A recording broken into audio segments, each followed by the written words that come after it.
Ladies and gentlemen, a booming voice cuts through the elegant atmosphere like a knife. Mr. Richardson, a wealthy businessman in his 50s wearing a $1,000 suit, suddenly grabs the wrist of Maya, a young black waitress who was simply trying to clear his table. His grip is firm, his smile cruel. "Everyone, look here." He raises his voice, demanding the attention of every patron in the five-star establishment. "Our little waitress here thinks she's too good to entertain us properly." Maya's heart pounds as 40 pairs of eyes turn toward her. She tries to pull her hand free, but Richardson's grip tightens. "Come on, sweetheart," he says with mock sweetness, his voice dripping with condescension. "Show us what you've got. Dance for us. Earn those tips the fun way." The restaurant falls silent, except for the uncomfortable shifting of chairs and nervous coughs. Maya's face burns with humiliation as she stands there, trapped between a powerful man's cruelty and her desperate need to keep this job. But what Maya doesn't know is that this moment of humiliation is about to transform into something extraordinary. What would you do if you witnessed this scene? Comment below and let us know. Let's rewind 3 hours earlier. Maya Johnson hurried through the rain-soaked streets of downtown Manhattan, her worn sneakers splashing through puddles as she clutched her server's uniform in a plastic bag. At 22, she was working 3 jobs to support her younger brother's college tuition and her grandmother's medical bills. Le Bernardin Elite, the restaurant's golden nameplate, gleamed even in the gray afternoon light.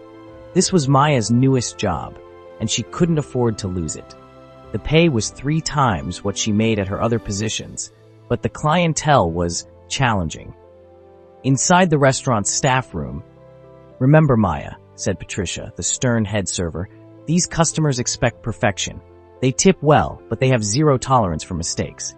Keep your head down, smile, and don't give them any reason to complain." Maya nodded, smoothing down her crisp black uniform. She'd worked in restaurants before, but never anywhere this upscale. The dining room looked like something from a movie.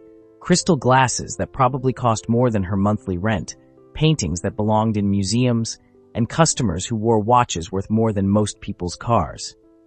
2 hours into her shift, Maya was doing well. She'd served 6 tables without incident, memorized the wine list, and even received compliments from a lovely elderly couple celebrating their anniversary. She was beginning to think she might actually make it here. Then Mr. Richardson walked in. Daniel Richardson was the kind of man who announced his importance before he even spoke. His presence commanded attention, not through charm or kindness, but through the raw power of wealth and the arrogance that came with it. He owned 3 companies, sat on 5 boards, and had never been told no by anyone who mattered. "Table 12, Patricia whispered to Maya. "Be extra careful with that one. He's particular." Richardson's table of 4 business associates were deep in conversation about a deal worth millions. Maya approached carefully, her notepad ready. "Good evening, gentlemen. My name is Maya, and I'll be taking care of you tonight. Can I start you with something to drink?"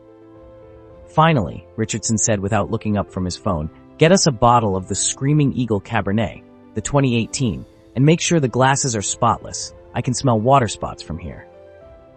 Maya wrote quickly. The wine he'd ordered cost $3,000 a bottle. For the next hour, Richardson treated Maya like she was invisible when he needed something, and like an incompetent child when addressing her directly. He sent back his perfectly prepared steak twice, complained that the restaurant was too cold, then too warm, and made her recite the ingredients of every dish as if she were lying about them. Have you ever witnessed someone being treated unfairly at work? How did it make you feel? Share your experiences in the comments. Throughout it all, Maya maintained her professionalism. She dealt with difficult customers before, and she needed this job. But she could feel Richardson's eyes on her, studying her reactions, looking for weakness. Remember, kindness costs nothing but means everything. Unfortunately, not everyone understands this simple truth. Then came the moment that changed everything. Maya was clearing the dessert plates when Richardson's friend made a crude joke about the help. Richardson laughed loudly, then suddenly noticed Maya's slight grimace. "Oh, what's wrong, sweetheart?" he said, his voice taking on a dangerous edge. "Don't like our conversation? Maybe you think you're too good for this job?" "No, sir," Maya replied quietly. "I'm just focused on providing good service." "Good service?" Richardson's voice rose. "You know what good service looks like?" Entertainment.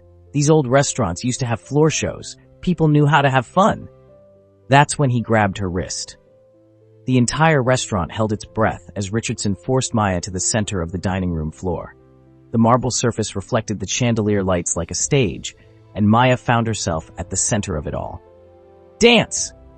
Richardson commanded, his voice echoing off the high ceilings. "Show us what you've got, girl. Earn your keep." Maya's hands trembled. She looked around the room at the faces staring back at her, some horrified, some curious, others looking away in embarrassment. The silence was deafening. But then something shifted inside Maya. She closed her eyes for just a moment, and when she opened them, something had changed. The fear was still there, but it was now mixed with determination. Maya had been dancing since she was 3 years old, not for tips or entertainment, but because it was her soul's language, her way of expressing what words couldn't capture. What do you think happened next? Do you believe in the power of turning a negative situation into something positive? Well, Maya began to move. But this wasn't the degrading performance Richardson expected. This was art. Starting with the smallest movement, a gentle sway that seemed to flow from her very core, Maya began to transform the space around her. Her movements were fluid, controlled, powerful. Every gesture told a story of struggle, of dignity maintained in the face of cruelty, of beauty existing even in the darkest moments. The restaurant fell completely silent. Maya's dance wasn't just movement. It was poetry in motion. She incorporated elements of contemporary dance, ballet, and African traditional movements that spoke to her heritage. Her body became an instrument of grace, turning Richardson's attempt at humiliation into something transcendent. One by one, the other patrons began to put down their forks, their wine glasses, their conversations. Even the staff emerged from the kitchen to watch. Richardson's smug expression began to fade as he realized what was happening. This wasn't the demeaning spectacle he'd orchestrated.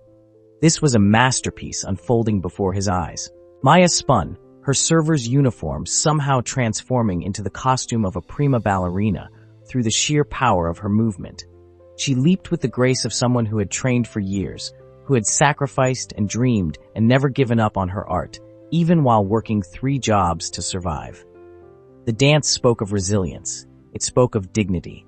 It spoke of the beautiful truth that everyone, regardless of their job, their background, or their circumstances, carries within them something magnificent.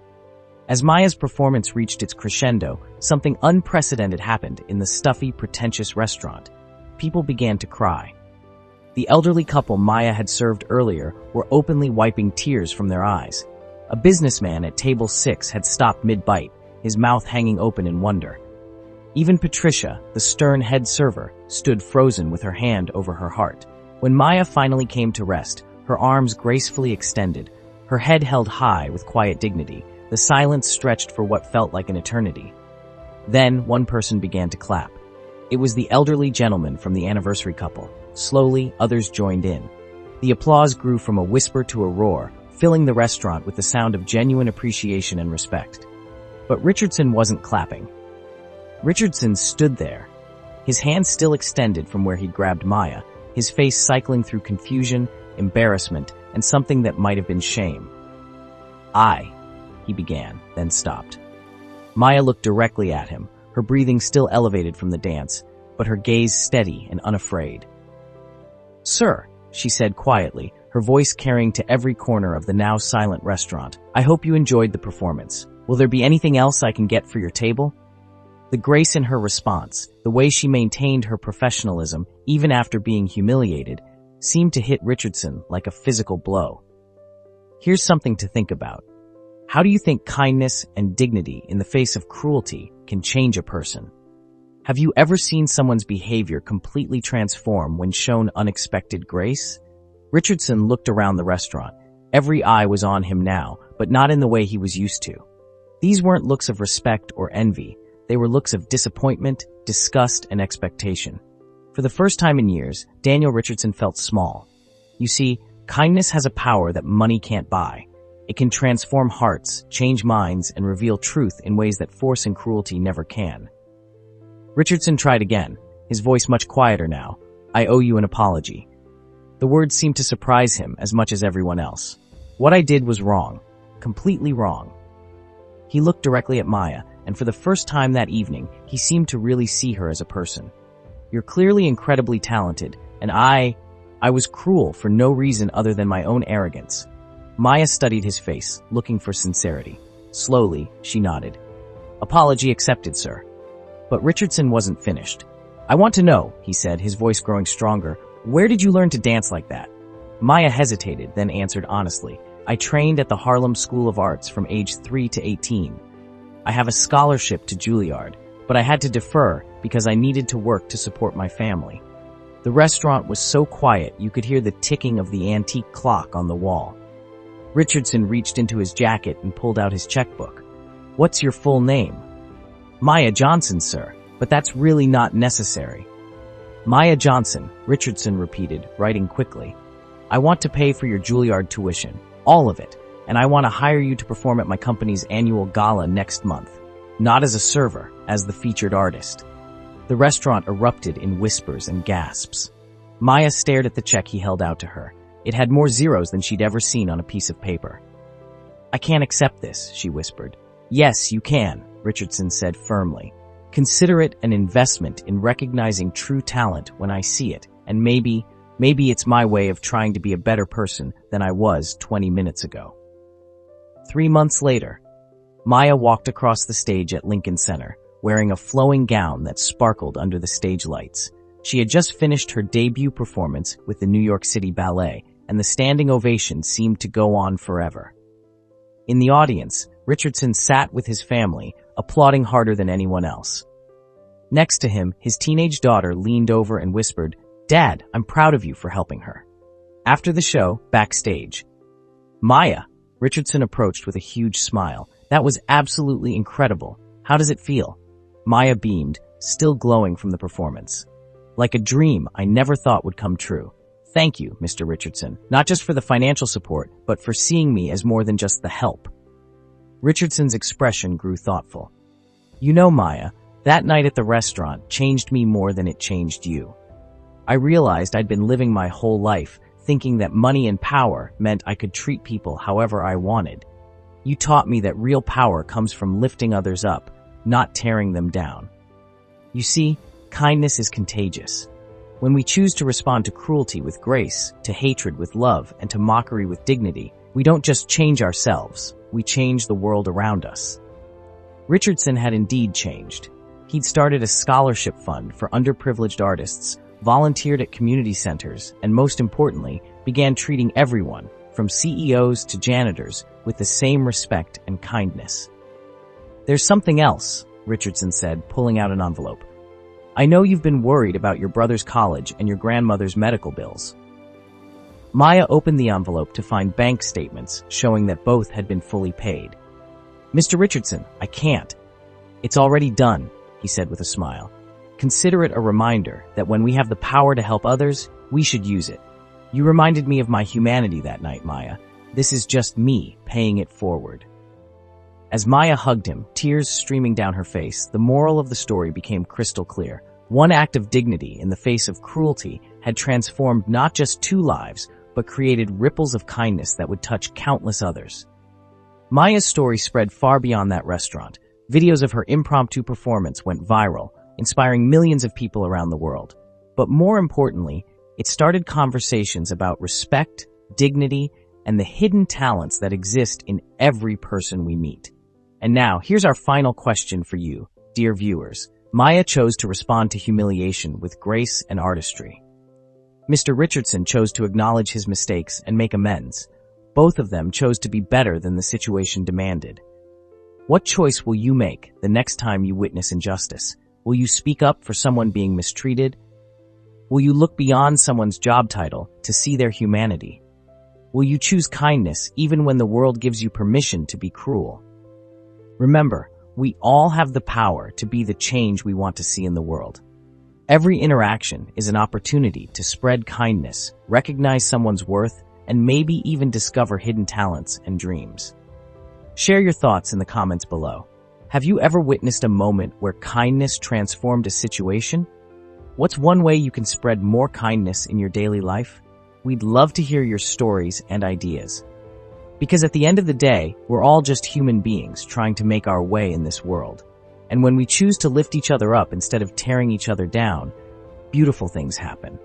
Like and subscribe if this story touched your heart. And remember, kindness is always the right choice. Always. And as for Maya Johnson, she went on to become a principal dancer with the American Ballet Theater and founded a nonprofit organization that provides dance education to underprivileged youth. Daniel Richardson became one of her organization's biggest supporters and closest friends.